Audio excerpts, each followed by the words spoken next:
Wish you were one of those influencers with raving fans who binge on your every word, consume all your content, buy everything you have to sell, and demand even more? Then stay tuned while Authority Magazine columnist and BuzzFeed contributor Tracy Hazzard shares strategies, tips, and tactics from top videocasters, podcasters, authors, and social influencers on creating that bingeable factor. Now, let's join Tracy as she explores how to rise above all the digital noise with the Binge Factor. Hey everyone, welcome to the Binge Factor. I'm Tracy Hazzard, and I have a live streaming expert for you today. He has the show called the Livestream Show. Brad Powell is our guest today. Brad is a business coach and videographer, founder of Awesome Video Makers, and host of the Livestream Show. He teaches business leaders how to reveal their remarkable story and connect with the right crowd. Brad inspires entrepreneurs to find everyday moments that make great marketing, and he's dedicated to helping small businesses get over the limiting belief that video marketing is too daunting and too time-consuming. As a former Outward Bound program director and National Geographic contractor, Brad can show you how to tap into your sense of adventure and be bold and daring when you need to be, like when you're facing your camera. So here's the thing. I interviewed Brad and I thought, I'm going to live stream this, but so many things got in my way. I didn't really know what to use. I didn't know what was going to be the best. So I just thought, I'm going to get him on my show. We're going to talk about it. Then he's invited me on his show and we'll live stream through that way. I'll get to experience it. And then I'm finally going to get this live streaming thing eventually set up here. It's taking me a lot longer than I thought, but that's okay because I've got a guide. I've got Brad Powell here today talking about how to live stream on and about his show, the Livestream Show. Hey everyone, welcome to Brad Powell coming on today. I'm so excited to talk to you, Brad, because the Livestream Show has inspired me. You know, it's very rare that I take a podcast off of double speed because I listen to so many shows. And I'm always doing research. I really have to leave it on double speed unless someone talks really fast and then I down it a little bit. But when there's something where I want to write it down, I want to take some notes, I got to take it off the double speed. And you were the show that is the first time it's happened to in months and months. And so I have a whole list of notes in my phone about things that I should do better when I go live streaming. So I'm so excited that you're here to talk to us today about that. Oh, that's so great. Well, I'm going to take that as extreme high praise. Good, you should.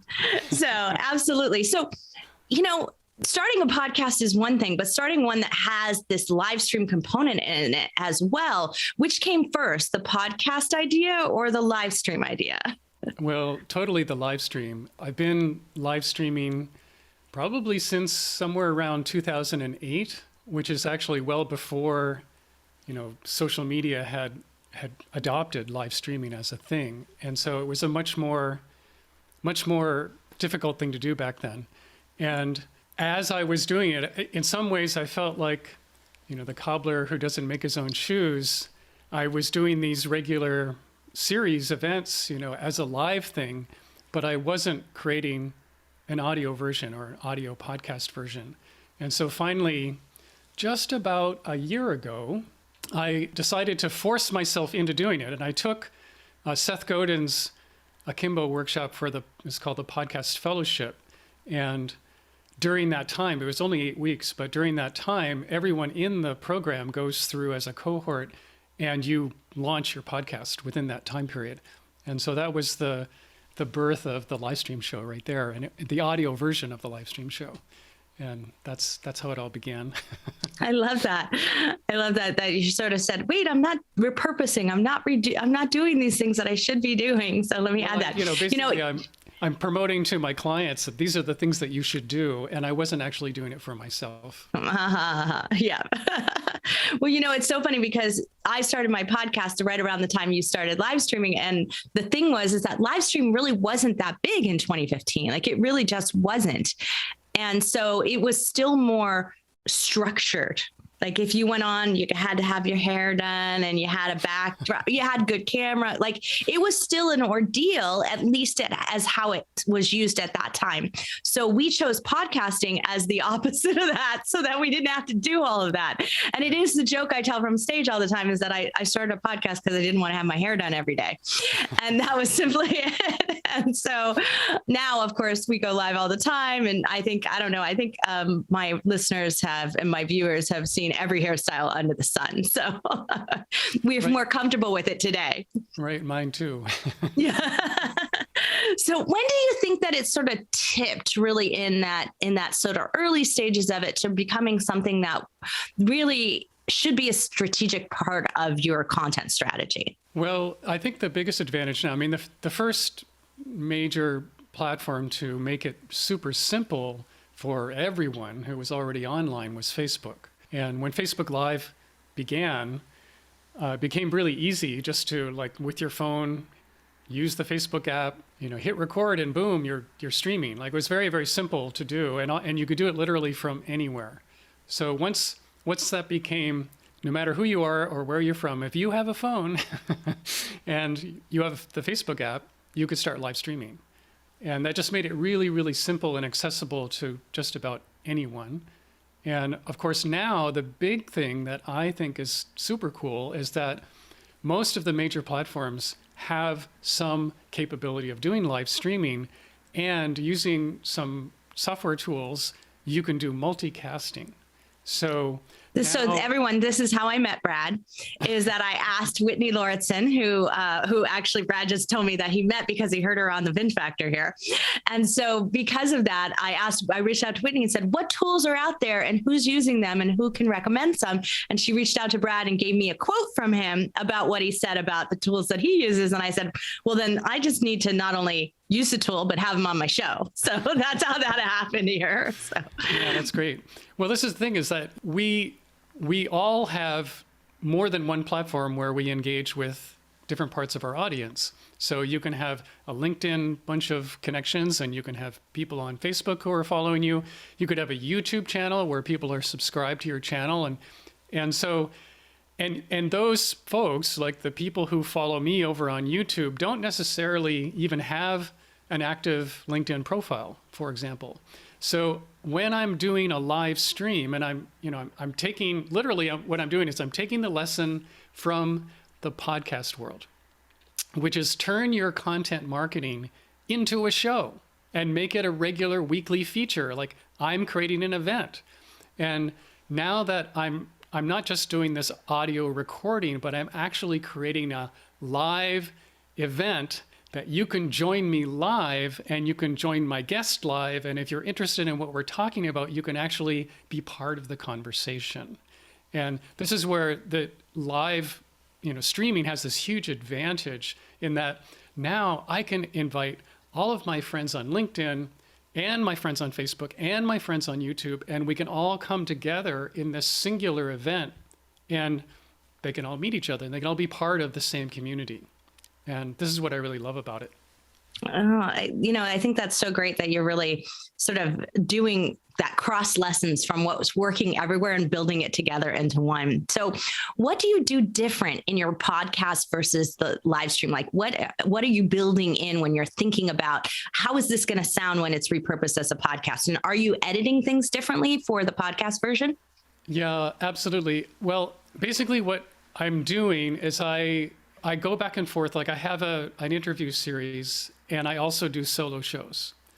And in the interview series, what's basically happening on the live side is that I have some pre-recorded, recordings that are my intro of the show. And so and I put it into like a format in segments where first thing I do is what's essentially a really quick intro, which is, as far as I'm concerned, a countdown.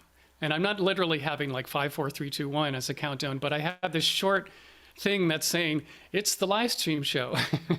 And there's an image of me, and then there's an image of the guest, and say, this is our topic. And that all happens within, 15 seconds. But what that does is that when you hit record on live, it takes a little bit of time, maybe up to 5 seconds for that stream to start happening, on all the places where I want to be seen. So this little intro stinger that's saying it's time for the show is giving, the stream a chance to actually arrive. And it's giving anyone who's out there at the very start to be going, okay, I'm ready. Like, I'm this is I can see that it's actually well, beginning. those of us who have all gone live and you do that weird, like, I'm smiling because I'm really not sure if we're live yet, right. Waiting for to show up in the corner. The button says I'm live. And then am I really, or did they not catch 3 of the words I just said? Right. Yeah. Right. Well, we all know that that's the case. So you have this solution to it, which I love. I love that you call it an intro stinger. That's great. A great title for it. Yeah. And it avoids the worst case scenario, which I see a lot of people doing when they go live, which is that they go live and then they're looking down at their laptop and they're going, is anybody here? Is this thing working? Can anybody hear me? Are we on? And they go and they wait for like a minute or so before they finally get somebody chat back and say, oh yeah, so we can hear you, everything's good. And they go, oh, okay, great. And then finally they start. And that's just not a good way to begin. No, it'd be a terrible way to start your podcast. So you can imagine those that just take that live stream and then just throw it into their podcast. That has a terrible effect on your listeners because a minute is a long time. Right, exactly. So I do this short little stinger and then I go on just by myself. You can only see me and I'm introducing the topic. And I'll even stretch it out. Like I'll talk about like, here's the thing and agitate the problem and what's the questions we're asking and what are the solutions that we're going for so that I'm hooking people on, this is why you should listen to this particular episode. And I'll say, okay, let's start the show. And then I'll hit my actual show intro, which explains the premise of what the Livestream show is and introduces me again as the host. And then once that's done, then boom, we're back on scene number 2 where you've got me and the guest displayed on screen. And from then on, I manage the scenes so that I'm going back and forth between the 2 of us on camera. And then when the guest is talking, it's just the guest by themselves. And if I want to say something for like tell a little story or something, then I'll bring myself back on all by myself. And I'll go back and forth between those 3 scenes. So you're doing it in a really dynamic way, which is helping the viewing process, as well as, in a sense, you created a segmented listening process as well, which works the same. Yeah, exactly. And this is like for the live stream, it's a visual medium. And so you don't just always want to have the 2 people on screen all the time, because what happens there is you've got one person talking and the other person is sitting there going, And it's not like there's nothing for them to do. And there's no real reason to have them on screen when they're not actually doing anything. So, just change it back and forth and make it more interesting. And the tools that I use allow for this, and they actually allow for all kinds of cool, graphic overlays and different displays, and including things like recorded video. And one of the things that I actually like to do is that when I have a guest who's been making video and has some interesting video projects, then I can bring a clip of something that they've done that I really like, and we can, play a clip of that and then talk about it and break down their creative process. Well, now we got to know what tools you're recommending, because I already alluded to it earlier. I was going to ask you it coming up, but let's do that right now. So what are some of the tools that you found are some of the easiest and best to use? Because we have a lot of tech challenge people out there. Yeah, so my favorite tool is something called Ecamm Live, which if you're not a Mac user, you're out of luck because it only works on a Mac, but it's amazing. Like I like it, first of all, because it's software that you download onto your laptop. And it basically allows you to produce as fancy looking a live stream as you want and create multiple scenes, bring in pre-recorded video, put on graphic overlays, put on a background, bring on guests, all of that kind of variety. But because it's happening from your hard drive, it produces a more solid stream experience and less likely for the glitches of the internet. Whereas you're compared to some of these cloud-based services, everything that's happening, they do the same kind of functionality, but because that's being done across the internet and in the cloud, it's more prone to glitching. So that's a really good point. I'm so glad you mentioned that. that is part of the problem. Yeah. So anyway, I use Ecamm Live to produce the stream, but then for the multicasting part, because Ecamm doesn't actually do multicasting, I use a tool called Restream, which is cloud-based, but all I'm doing there is I'm sending this RTMP signal from Ecamm to Restream, and Restream takes that signal and breaks it off to all my destinations. So, and we've talked about Restream here on the show before, so it's not like it's a brand new thing, but we don't talk about it in great detail. One of the things about Restream is that there's ability to schedule too. So it does make it fairly simple. It's fabulous. Like that scheduling feature is one of the biggest reasons, from a podcasting perspective.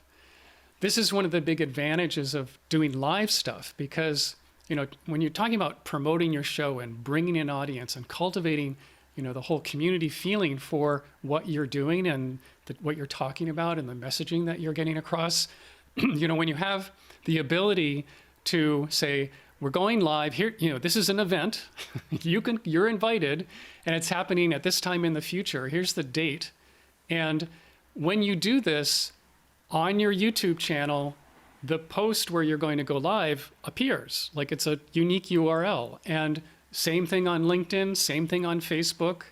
And on places like LinkedIn, there are even better features where when you schedule an event on LinkedIn, it actually creates an event page. And on that event page, you can have, if you have a guest, you can invite them as speakers, and then they appear on the page as a speaker. And once they do that, then that gets onto their feed. And so you're attracting all of their connections and followers automatically. And then LinkedIn allows you to invite personally all of your first person connections. So all of the people that you're connected with, you can send them an invitation. And not only will they get a notification on the LinkedIn platform, but they'll actually get an email from LinkedIn inviting them to come to your show, which is great. So you got them working for you there. Love totally.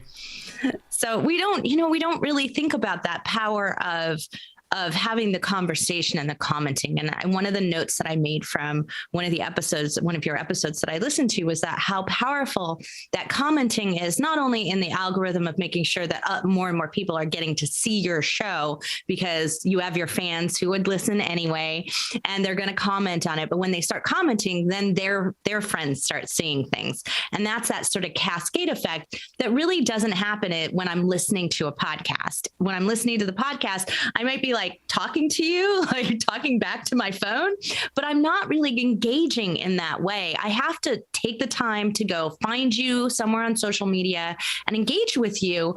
And that's not passive enough. That's not simple enough for me to just do that. And that's where the live stream really makes a difference, I think. Yeah, I think the commenting part, that conversational thing, it's turning what is essentially a broadcast into much more of a conversation. And when people are commenting, this is the thing that all of these platforms really love.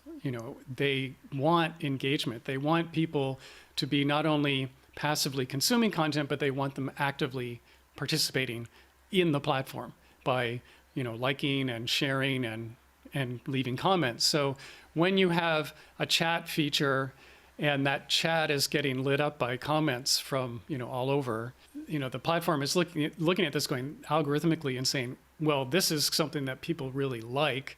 We should show this to more people. And you get rewarded. Right. The more engagement you get, the more your content is going to be seen. And this is the part of the game you want to play with these platforms, where the more engagement, the more they help you out, the more your stuff gets seen, and so forth. And so, it runs that fine line. And this is the part that I've always had issue with. And part of the reason when we do our live streams, and we do it only into private groups, so no one would have seen them publicly at this point, unless you were one of my clients, then you would have seen it. And what we do is we actually live stream our recording of our Feed Your Brand episodes into our private coaching group for our clients. And then we have a Q&A session afterwards that is client only. And we always delete that off of the episode itself, so it's never in there. But one of the things we've not done, and maybe it's just because my clients will comment anyway, like they'll say stuff to us, like, so it doesn't, I don't have to train them that hard, but I never liked that idea. And maybe it came from like Periscope days. Like that's how I'm really dating myself here, is we say like, the Periscope days when you were like, if someone showed up and you didn't say their name and you didn't shout out to them, then they disappeared. And so it was constant, like you could never get your content all the way out without saying, hi, so-and-so, and thanks for coming, and, send a like in the chat. And so it was constantly filled with this noise and distraction, and made you not focused on the content itself. So we set it up so that they're trained to not expect that. Yeah. Well, and can you do that with your audience, or do you need to like really invite them to engage? Well, first of all, and I'm going to date myself, you don't want to be doing the romper room. Yeah, the romper room. That's even older. I was trying not to go there, but I did grow up on that too. So, so that, like, I don't think that that's a very good practice. However, I mean, in my case, the way that I do it and the way I recommend people do it is that you're doing, let's say you have a guest on, and so you're doing an interview with them. And this is also true if you're doing a solo episode, but you're presenting content, like you're presenting ideas around a specific topic for a specific episode. And you want to treat that as like, this is a segment that we're doing here. We're going like this. And then you leave time for engagement. And you can say, at the top of your episode, this is what we're doing. We're going to talk about this. If you've got questions, please put them in the chat and we will get to them, at the end of our conversation here. And so that if you have something, we'll talk about it and we'll answer any questions that you have. And so you prompt that, and then people will type in their comments and type in their questions. And then at the end of your time, 20 minutes, 25 minutes in, you can say, okay, now we're going to go to the chat and see, what kind of commentary we have. And these tools, when you're live, you can bring a single comment onto the screen, and the person's profile picture will be there and their whole comment or question will be on screen. And now you can address them. You say, oh, well, Tracy says whatever she has to say, and thanks for the question, Tracy. And now, you and your guest can speak directly to that person. And people just love this. This is something that it's like they're being rewarded, they're being called out, they're really being thanked for being there. And in fact, if you answer their question, they're feeling really well served, directly, like, oh, you're saying this thing and I thought about it, and here's the thing that I wondered, can you help me out? And if you are helping them, that's just great practice. I love that. So do you edit that out though, or do you recommend that for the podcast version? Yeah, so I don't include that section in the audio version. And the reason is that I don't want people who are listening to feel like they missed out. It's really different experience. You want it to be its own thing. Yeah, like the edited version is a more produced version. I use music and little music beds sort of in between sections sometimes to break it up and make it seem more like a better listening experience. And the live parts just don't really exist in the audio version. Yeah, we do the same thing. And we made it simple as that it's at the beginning before we start and at the end. Right. So it's easy to cut off. Right. But, if you need to do it in the middle, then you need to plan for a segue, as you're talking about, which is why I loved your recommendation of using a little musical interlude. Yep. Yeah. Wonderful. Well, I want to jump to some of our podcast focused questions, and please mention if there's anything different that you do to these things to try to get more audience or more listeners, more engagement over on the live stream side, if there's a difference in what you do. So let's touch on our 3 questions, which we ask everybody here on the Binge Factor. Used to be 5 if you've been an old listener, but now we do 3. And that's because we found there was a lot of overlap in them. So we switched them up here. So the number one thing that we hear from everyone is that they have a really hard time increasing listeners, like finding listeners and getting more listeners to their show. Have you found that the live stream is helping?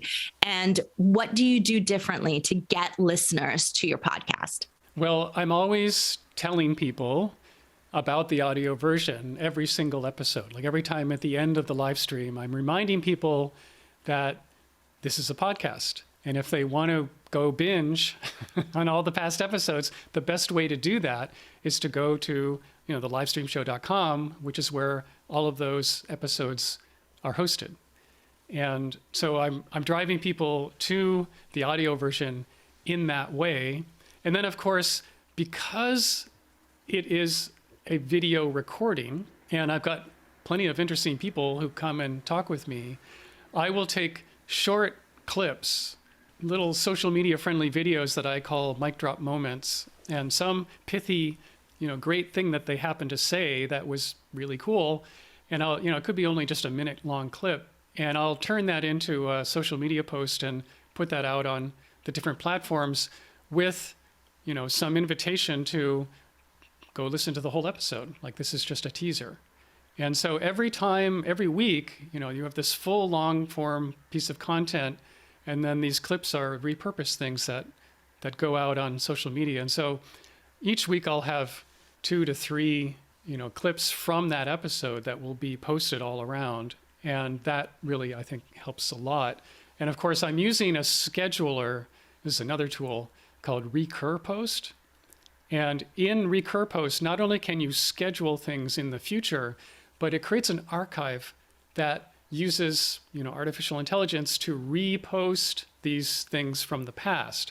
So now that I've been doing this for a while, I have this archive of these clips that are now automatically being reposted over time. So, at any given day, people will see a post from me, which is a clip inviting people to basically go join the show and be able to. So do you change off the call to action to sometimes inviting them to the next live stream and sometimes inviting them to the blog and podcast? On these clips, I am telling people to go, like, this is something from an episode, and go check out the last episode. And I'm assuming that if anyone who takes that action and goes and does it, they learn that, it's in all formats. It's, I can listen or I can go live. Because when they go to any, like on my site where I have all this stuff hosted, I have both the video replay, the full, video replay, as well as they can listen. So you're driving them to the blog post. And I'm so glad you said that, because that's right. Also another note that I made. I feel like a broken record when we say it on Feed Your Brand, because we do all the time. So like here, I don't say it quite as much because I'm interviewing other people and we're talking about their way of doing things. But our way of doing things is to send everybody to the blog post for the episode, because they can get the video, they can consume it in whatever media type they're most comfortable. And it's easier to figure out how to subscribe from there. So it creates that one thing that you do. So that's what you're doing that is most successful for you, is you're really driving them to that one place where they can find all the other things about you, like your great master classes as well, which I'm going to talk a little bit about at the end. So great. Well, what a great, what a great model of just trying to continually create this open looping to the next one, the previous one. You're creating this dynamic drive through the whole catalog of shows for yourself, and by the repurposing you're doing. And one of the things that I really want to point out that you said is that, when you're telling listeners to go to, or you're telling them at the end of your live stream, thinking that, I hear this from clients and other people all the time, that they're saying, well, they're video listeners, so I'm going to tell them to go to YouTube, or I'm going to tell them to go, watch the videos. The problem is that they're not as easily searchable and bingeable as the podcast is. Yeah. It's much more in order. It's easier to go through. It's easy to go from one to the next to the next. If you're trying to search through your social media, like Facebook drives me crazy the way they catalog all the videos. It's not a library, right? And so you can't find anything that way. The podcast becomes a much better catalog for those people that you want to binge on you. And those people are the most valuable ones who are going to consume your masterclasses. Yeah, I couldn't agree more with that. I think that doing both these things is like the best of both worlds. The live stream has the advantage of it's live, it's in the moment, and people who join you live have that ability to really be there and interact with you directly. However, as a replay, a live, like a half-hour long video, most people aren't into the idea of, I have to sit and watch this video for this length of time. However, listening to a podcast episode is, of course, I'll do this when I'm doing my dishes, or when I'm doing going to the gym, or whatever they're doing. And it's a much, it's a much better way to consume long form content, because you can do it passively while you're doing other things. I love that you have a blog, though, because I'm a reader, and too often readers get skipped in the process. Yeah. Because there's lots of times where, I'm got my kids doing something and I don't want to be like plugged in. I need to be pseudo paying attention, and the reading I can do. Yep. And so it always drives me crazy when some of these wonderful podcasts don't have a written version, and you do. And I appreciate that. So, thanks for leaving that in there as well. So let's talk great guests, because you have some really interesting guests. And as we know from earlier, you found Whitney Lauritsen, one of my guests, and you brought her onto your show. How do you go about picking your guest, inviting them to your show, and really making sure that you're creating a great guest experience for the guest and for your audience? Well, I listen to podcasts. I mean, this is probably the primary way that I find out about people who I'm interested in talking to. And so I have like any avid podcast listeners, I have a family of shows that I'm subscribed to. And many of them are interview shows, and many of them are interview shows that are going to be introducing the type of person who would be a good person for me to invite on as a guest. So when I hear an interview with someone and I go, oh, this person sounds really interesting, and there's something about them that I'm really curious about. Like I want to be genuinely curious that, like, here's someone who has some things that I want to know about, I want to learn from. And that's the very best thing. And then, of course, there's another category of people who are authors, and you find them when they're doing their tour, their virtual book tour. And when that's happening, even if they're actually really well known, they're often quite eager to say yes to coming on your show because that's the mode they're in.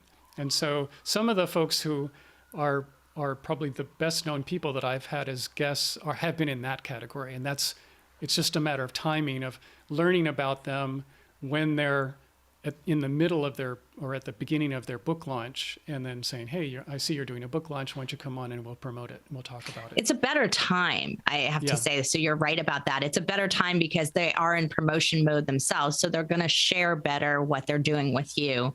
Yep. They're also, in your case, going to appreciate the live stream because it's a more immediate gratification where, this immediate result that you get from appearing, where when they are on a podcast, they never know when it's going to air. And so that's always difficult as well. So I could see them saying yes.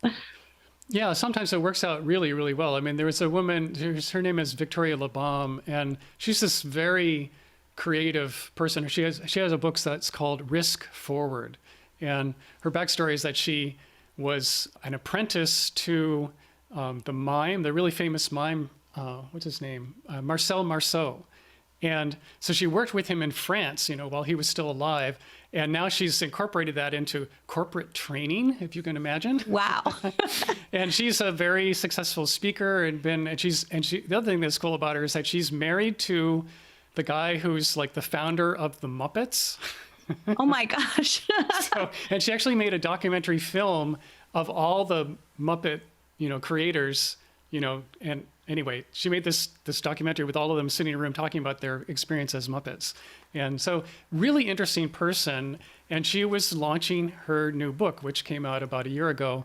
And so I reached out to her, and she got back like right away. She said, look, I'm doing the launch. It's happening like next week.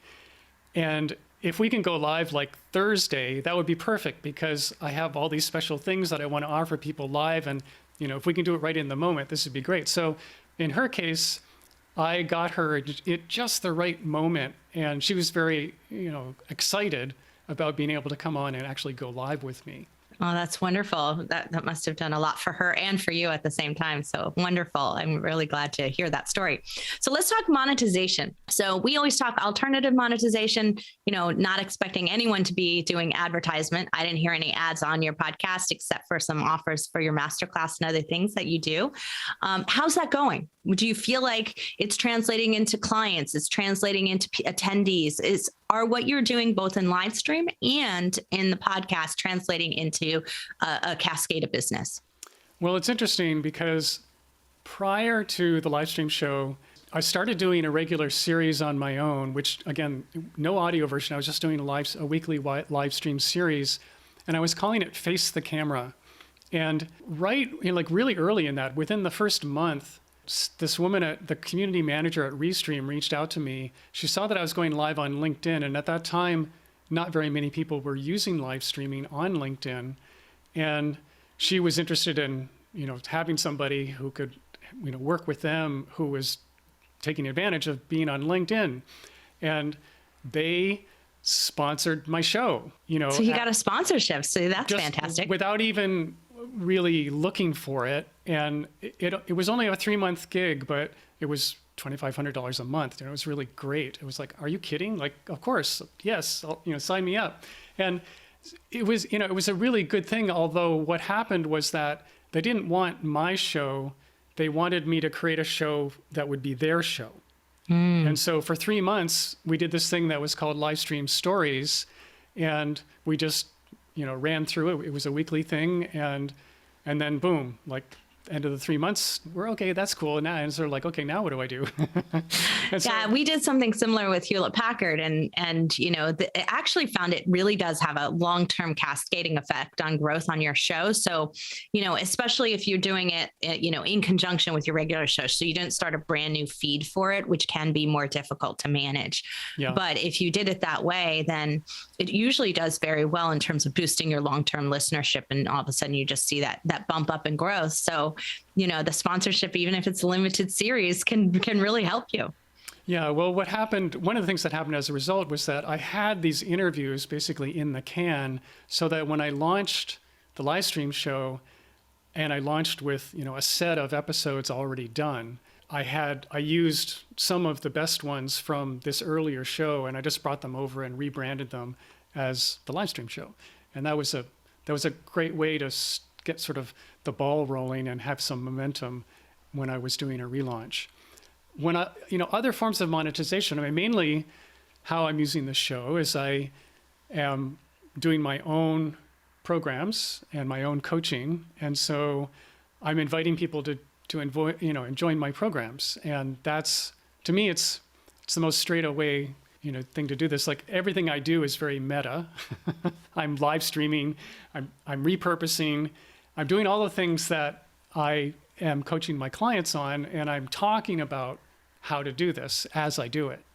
And so in some ways it's very experiential. And I'm often doing experimental stuff, like I'm trying something new, or I'll do a mobile live stream in some weird location, or, I'll be trying something out and I'm just sharing and say, here, I'm taking you behind the scenes. This is what I'm up to. This is what I'm doing. We're going to see how well it works. Maybe it won't. And they're getting to see, me in my element and bringing them along on the journey. And this is sort of the way that I approach all of this. Like, I'm really not trying to come across as I know everything there is to do with live streaming. It's much more that I'm fascinated with this medium. And I'm fascinated with the future possibilities of this, because I think the very coolest things that can happen with live video have not happened yet. Like, we're all pioneers doing this. And then when you combine, putting together a show that is a live show and then also turning that into a podcast, like, what are the possibilities there? And these are the things that I'm just very, very passionate about finding out more. And so I'm learning from my guests. I'm doing my own experiments. And this is all by way of, showing people, like, this is what it would be like if you wanted to work with me. You would be able to be doing this too. And it's actually kind of fun, and it's super creative. And there's these huge benefits from working in this way. Well, here's the perfect time, Brad, to talk about your binge factor. So here's a little bit of this. Everyone's gotten a taste of this today, because I let you do a lot more teaching and less questioning here, and sort of like less of my standard stuff, because that's what you do so well, because you live it, you share it, you teach it, and you do it in this, I'm going to say, mild, trusted manner that is really resonating with us, that we got this. When we get these intense, and there are a lot of intense teachers out there on live stream and in podcasting. I see it a little more on the video side, like these intense, fast, speedy things, all talking about Gary Vee does this and we should do that. And there's a lot of that going on out there, and it doesn't feel me. Like, can I do that? That's not my style. Is that going to work for me? And when we don't see that, we hesitate, we pause. So you're really inviting us in with this trusted manner that you have that says, I got you covered. If I can do this, you can do this. I'm living it with you. I'm going to be right there with you along the way. And you should trust me to do this. And that's the first thing. It's like, within 1 to 2 episodes of listening to you, I was like, I was already a fan because Whitney you shared advice with Whitney to me, which is exactly, which was already helpful. So you'd already given something to me, but I listened to a couple episodes and I'm like, why wouldn't I take this masterclass? Why wouldn't I do it? Is the questions like, what's wrong with me that I wouldn't do that? That says a lot about the quality of the show and what's going to make me binge on all the others to find out what else you recommend, what else you've tried, what else I might encounter as I go through this experience as well. The other side of it is that there are those of us who are really, really busy and we're just saying, let's just hire Brad. Right. Let's just forget this listening to the podcast thing. Right. I'm just going to hire Brad. And I can tell you from personal experience, that works for my show, from my show to my business, just great. And I'm sure it's going to work that way for you as it continues. Yeah, great. Thank you so much. That's great. Well, let's talk a little bit about these kinds of struggles that people have with the live stream. What do you think, maybe the top 1 to 3 things that most of the people you hear from struggle with the live stream process? Well, I think the biggest one, that is the most obvious one, is that people are just simply afraid to show themselves as themselves. And I think the internet has exaggerated this. We see all the Instagram influencers with all their Instagrammy perfect type looking lives. The Photoshop versions. Yeah, right. And it's not real. And the thing that's really wonderful about live streaming is that it's actually quite genuine. You can't actually be perfect when you're live streaming. The medium doesn't really allow for it. And no one, like literally no one who is watching you on a live stream wants you to be perfect. They don't want you to be like the polished newscaster that they might be used to seeing on CNN or whatever channel they watch. They want to see someone real. And from a business perspective, this is where, if you're showing up as a human being, as the human being who you are, and you're just not being polished and you're being yourself, even if something doesn't go right, like if your dog comes in or if your kids run in the room or whatever, like any little thing that could go wrong, which probably it will, those are the more endearing moments. And sometimes those can be the most engaging moments of your live stream. People love that stuff.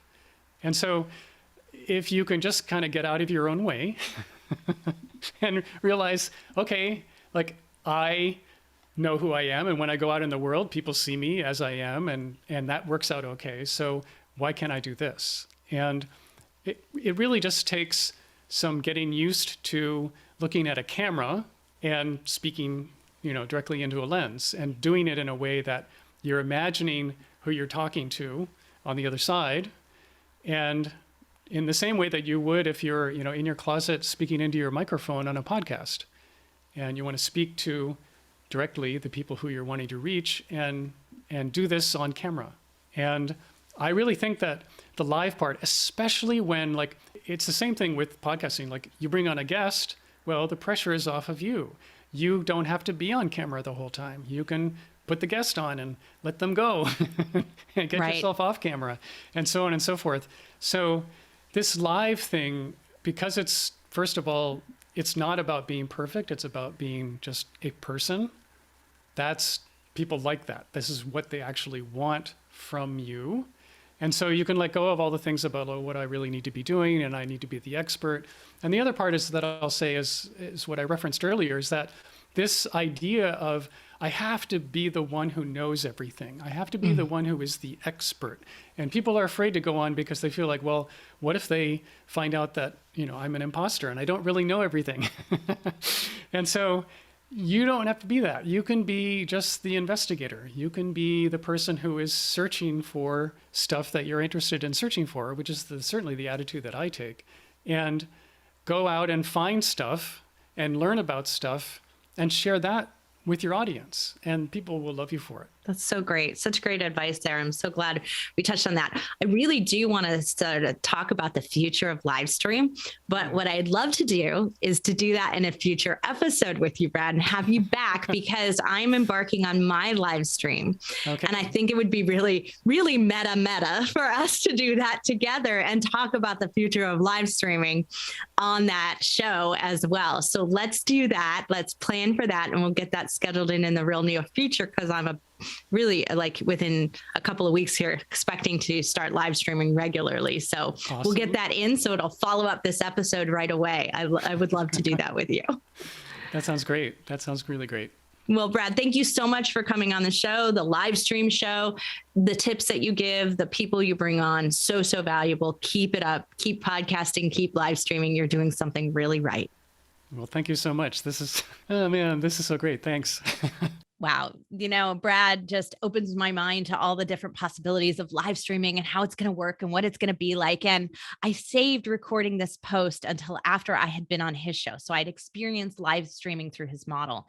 And here's the thing, look, it was great. It was easy. There was no question that it was a comfortable process. And he used Ecamm Live, which he mentioned as one of the things that he recommends. And we used that together. And it was super easy and there was really no issues. But I didn't see a whole ton of benefit for my process in using the live stream if you're not going to get an active audience on the other side of it. So to me, if I'm not going to be able to, and if you're not in your business going to be able to drive an audience to that live, then recording it is a whole lot simpler and easier. So I've kind of decided not to live stream this show because of how I record, because I'm trying to schedule conveniently with guests all over. I don't have a regularly scheduled time.